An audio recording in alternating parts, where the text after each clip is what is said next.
committee where we got a 26-0 vote. Senator Cassidy. Thank you. I've got lots of questions, so I'm going to ask you all to keep your answers brief, if you don't mind, please. By the way, I just want to kind of maybe take a little bit of the air out of the balloon about all this savings that we're achieving for everybody. I'll note the Biden administration recently announced a demonstration project for Medicare Part D, giving insurance companies $5 billion this year to keep premiums from increasing. So the policy that we're saying saves everybody money is having to be offset with $5 billion to keep the premiums from going up, which I find kind of an interesting sort of, wait, why are we saving money here? A quote-unquote demonstration project in an election year. Call me cynical, I apologize. Now back to my real questions.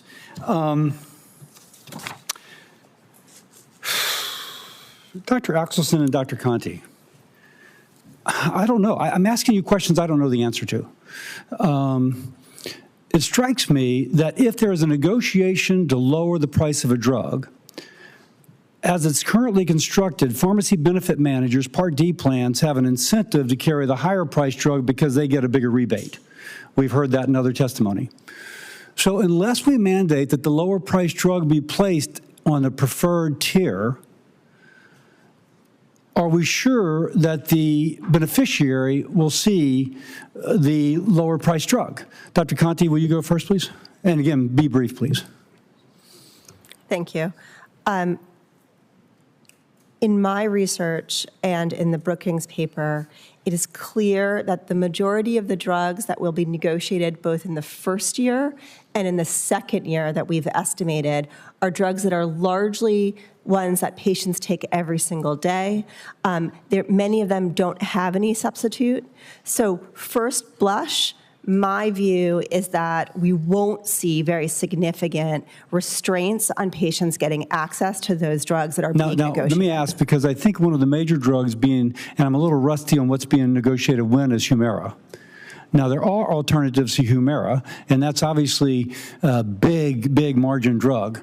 So would that be a contra to what you just said, that indeed that would be a high-priced drug which they'll be negotiated down, but if it's not, if the new price is not put on a preferred tier, the patient won't see the benefits? That is not my understanding. My understanding is that people are already gaining access to that therapy. And again, physicians and PBMs and insurance companies will not see the benefit in switching patients from Humira to another therapeutic substitute. Another great example of drugs that are already being negotiated are drugs for heart disease. Those are drugs for which compliance with treatment over time is very important to staying well. And again, it's not in the plan's interest or the PBM's interest to switch people over. Dr. Axelson. Hi, I'm not a doctor. I'm Kirsten Axelson. Yes, thank you.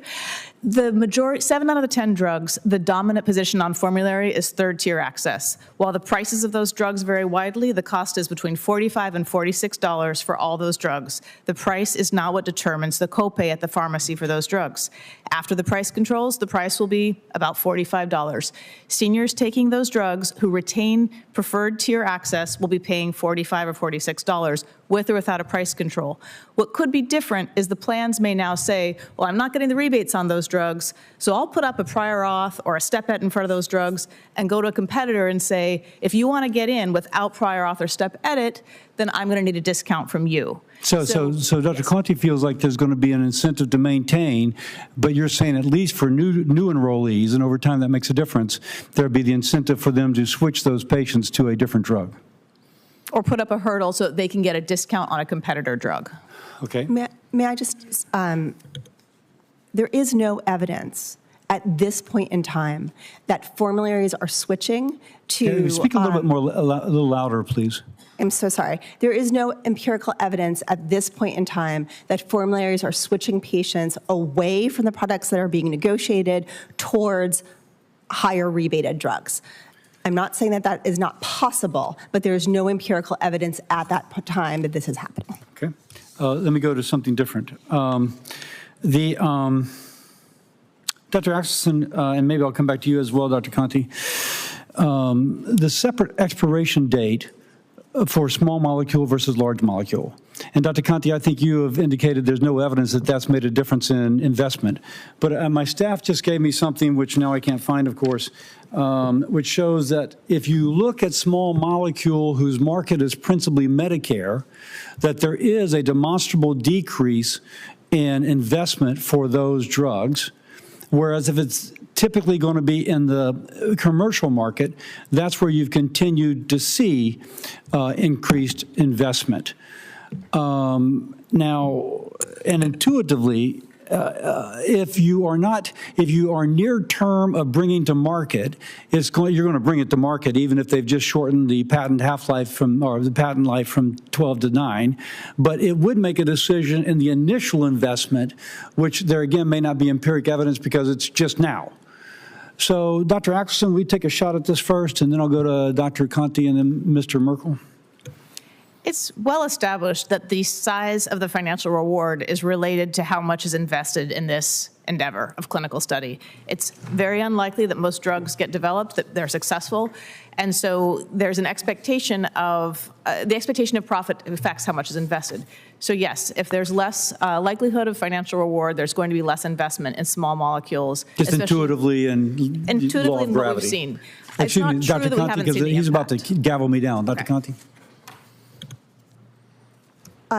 So there is not empirical evidence to support that small molecule investment is shifting out.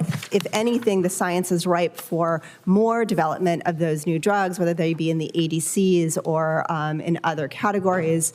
While I agree that the IRA does shift incentives for innovation, we are not seeing significant declines in innovation, which is what had been the pre-reform concern.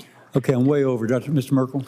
I would just say that this is a classic issue with price controls and the incentives that they create, that there will be resource allocation based upon the price controls and not where necessarily there's value in the market. Thank you for your indulgence, Mr. Chair. I